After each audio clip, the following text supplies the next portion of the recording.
Good morning दोस्तों, आप लोग का स्वागत है आपके अपने YouTube channel smart study by शैलेंसर में। दोस्तों, आज हम आप लोगों के लिए लेके आए हैं अनेक शब्दों के लिए एक शब्द जो कि हर कॉम्पिटिटिव एग्जाम के लिए ज़रूरी होता है, जिसमें हिंदी सिलेबस दिया गया हो। उसके बाद दोस्तों देखा जाए, अब आप एक चीज़ हमारे वीडियो में नोटिस करेंगे कि कितने कम टाइम में आपको सटीक और अच्छी जानकारी मिलती है। ठीक है, तो आप अगर मेरे नए व्यूअर हैं, मेरे वीडियो को देख रहे हैं, तो उसको सब्सक्राइब करिए। ठीक है, चलिए दोस्तों स्टार्ट करते हैं बिना टाइम को लॉस किए। देखिए दोस्तों, एग्जाम में पूछा जाता है कि उत्तर और पूरब के बीच में जो दिशा होती है उसे क्या कहते हैं। उत्तर एग्जाम में दे देगा, ऐसे अनेक शब्दों में लिख के दे देगा कि उत्तर और पूर्व के बीच में जो दिशा है उसे कहते हैं। चार ऑप्शन रहेंगे आपके पास: ईशान, वायव्य, नैऋत्य, आग्नेय।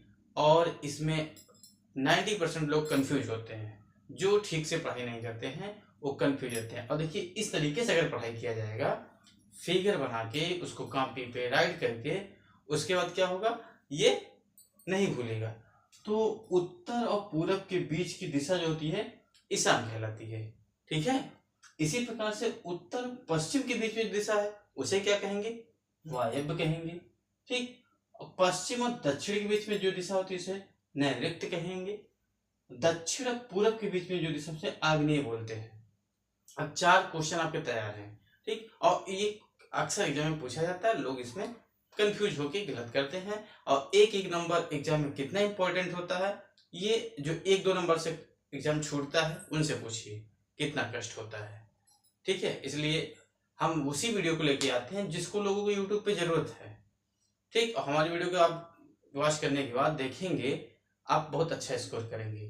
ठीक है, अब आता है आक्रांत। आक्रांत क्या है, जिसपे आक्रमण किया गया हो उसे एक शब्दों में आक्रांत बोलते हैं। जिसपे आक्रमण किया गया उसे एक शब्द में क्या बोलते हैं, आक्रांत बोलते हैं। अंडज क्या होता है, एग्जाम में ऐसे लिखा होगा कि जिसकी उत्पत्ति अंडों से होती है उसे क्या कहते हैं, या जिसकी उत्पत्ति अंडों से होती है।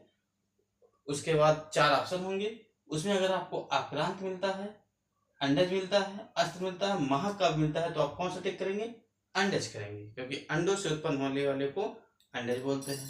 अस्त्र, अस्त्र और शस्त्र में काफी लोग कंफ्यूज होते हैं और गलती करते हैं। अस्त्र क्या होता है, जो हम फेंक कर, यानी जिसको फेंक कर युद्ध किया जाता है, लड़ाई किया जाता है, उसे अस्त्र कहेंगे। जैसे भाला है, तो भाला अगर फेंक कर मारा जाएगा तो अस्त्र होगा। तलवार उसे हाथ में लेके युद्ध करते हैं उसे शस्त्र कहेंगे। बंदूक है, ये शस्त्र है। ये अक्सर एग्जाम में आता है, लोग कंफ्यूज होते हैं अस्त्र है कि शस्त्र है। लेकिन अगर जो फेंक कर यूज किया जाए, जिसे फेंक कर युद्ध किया जाए, उसे क्या बोलते हैं, अस्त्र बोलते हैं। अब महाकाव्य क्या होता है, महाकाव्य जो संपूर्ण पूरे जीवन के बारे में लिखा जाए उसे महाकाव्य कहेंगे। और जीवन के किसी एक अंश को हम लेके राइट करते हैं, किसी काव्य को लिखा जाता है, उसे खंड काव्य कहेंगे। ठीक है, अब ऐसे एग्जाम में फिर आ जाता है कि वैष्णव के उपासक को क्या कहते हैं, यानी कि वैष्णव की जो पूजा करते हैं, वैष्णव विष्णु भगवान को जो मानते हैं उन्हें क्या कहेंगे, विष्णु भगवान को मानने वाले को क्या कहेंगे, वैष्णव कहेंगे। ठीक है, यानी विष्णु के उपासक को क्या कहते हैं, वैष्णव कहते हैं। और भगवान शंकर जी के उपासक, उनके जो भक्त होंगे उनको क्या बोलते हैं, उनको शैव बोलते हैं। और फिर शक्ति, शाक्त है। ठीक है, तो शक्ति की जो पूजा करते हैं, देवी की जो पूजा करते हैं, ठीक है, उन्हें क्या बोलते हैं, शाक्त बोलेंगे।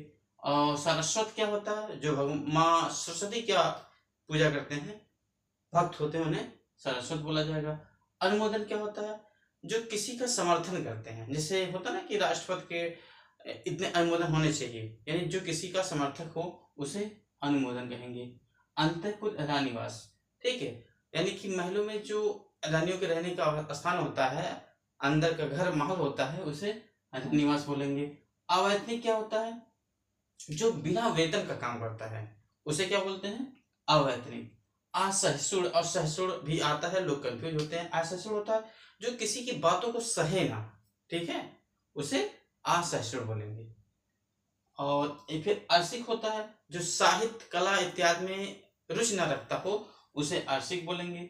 आमरण, आमरण का पर्यायवाची प्रकार से मृत्यु पर्यंत होता है। ठीक है, तो उबारा क्या होता है, उबारा ऐसे स्थान को कहते हैं, ऐसे कुएं के पास जो जलकुंड बना होता है जिसमें पशु पक्षी आके पानी पीते हैं, उसे उबारा बोलते हैं।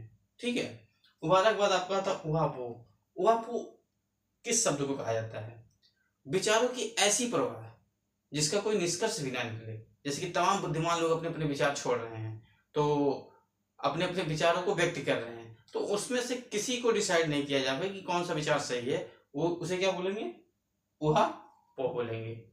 इंद्रजलिक है, जिसकी इंद्रियां भ्रमित ना हो, ठीक है, उसे इंद्रजलिक बोलेंगे।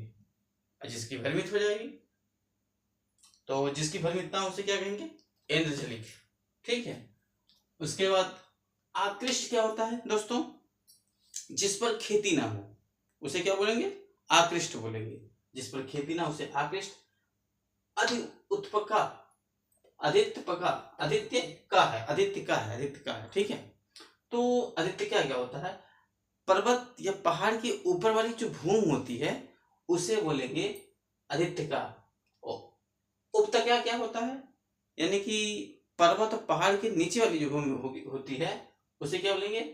उपत्यका, उपत्यका।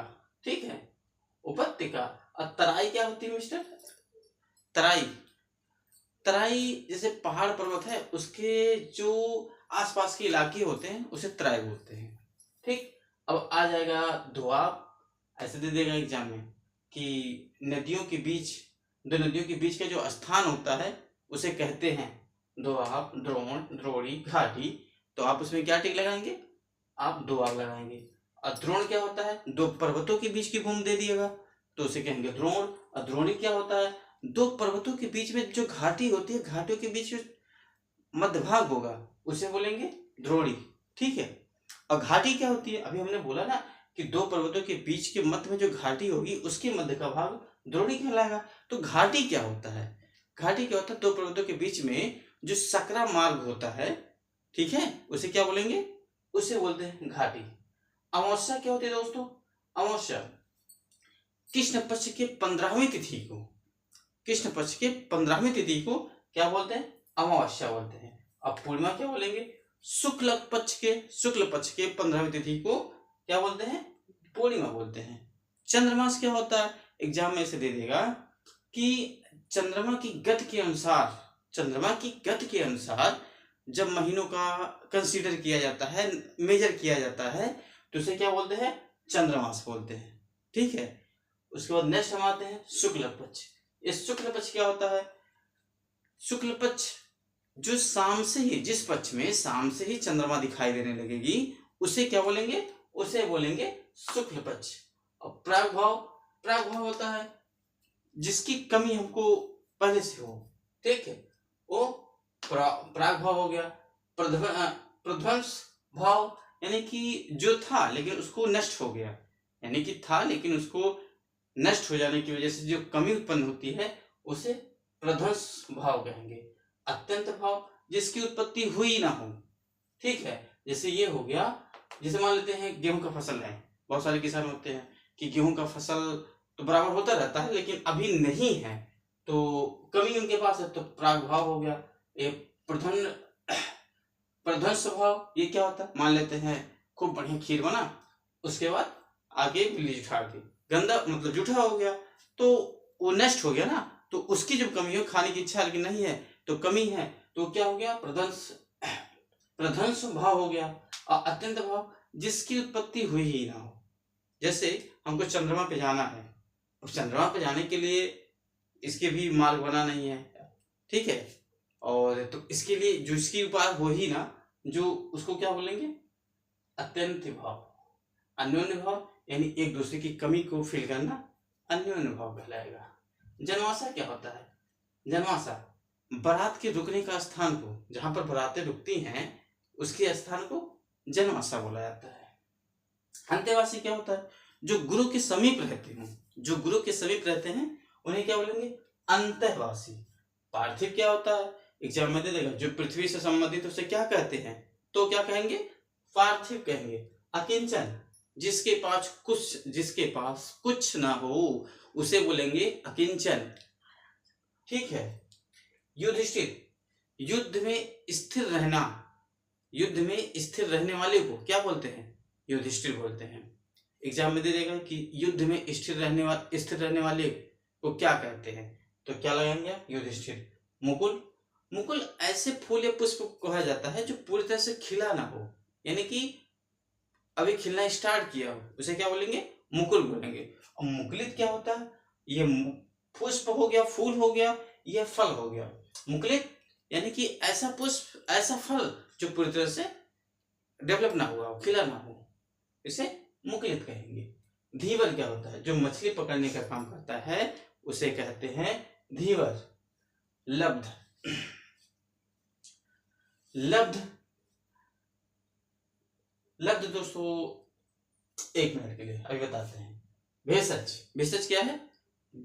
जिसको औषधियों के बारे में पूरी जानकारी हो उसे क्या कहते हैं? बहुत ज्यादा जानकारी उसे भेषज कहेंगे। भैरवी क्या होता है? भैरवी, भैरवी कहेंगे प्रातः काल गाया जाने वाला जो गान होता है उसे कहेंगे भैरवी। महावत यानी सर्दियों के समय में जो वर्षा होती है उसे महावत कहते हैं। यमल क्या कहते हैं? यमल, यमल आपका होता है दो भाइयों अगर जुड़वा होते हैं उनको एक शब्द में यमल कहेंगे। ठीक, जुड़वा भाई को यमल और जुड़वी बहन को यमला बोलेंगे। ठीक है। वाचस्पति क्या होता है? वाचस्पति यानी कि जो वाचस्पति जो अपने वाणी पर पूर्ण रूप से कंट्रोल रखता हो। ठीक है, जो अपने वाणी पे कंट्रोल रखता हो। शतावधानी, शतावधानी क्या होता है? जो 100 बातें याद रखने की क्षमता रखता है उसे क्या बोलेंगे? शतावधानी बोलता है। और श्रेष्ठ जिसके 2 अर्थ हैं उसे क्या बोलेंगे? श्रेष्ठ बोलेंगे। समीक्षक अच्छे और बुरे को जो निर्णय करने की क्षमता रखता हो उसे समीक्षक बोलेंगे। हवि क्या होगा? हवि आपका हवन सामग्री के पूरे जो हवन सामग्री होती है, ठीक है, उस पूरे पदार्थ को हवि बोलेंगे। अब आया एक पिछले वीडियो में सधवा रह गया था दोस्तों। सधवा मीन्स क्या होता है? सधवा कॉन्सेप्ट क्लियर नहीं हो पाया था, मतलब कुछ कंफ्यूजिंग रह गया था। यानी जिसका पति क्या हो? जिंदा हो, ठीक, उस स्त्री को सधवा बोलते हैं। ठीक, थैंक यू दोस्तों। और इसी तरह से मेरे वीडियो को वॉच करते रहिए, सब्सक्राइब करिए, शेयर कीजिए। धन्यवाद।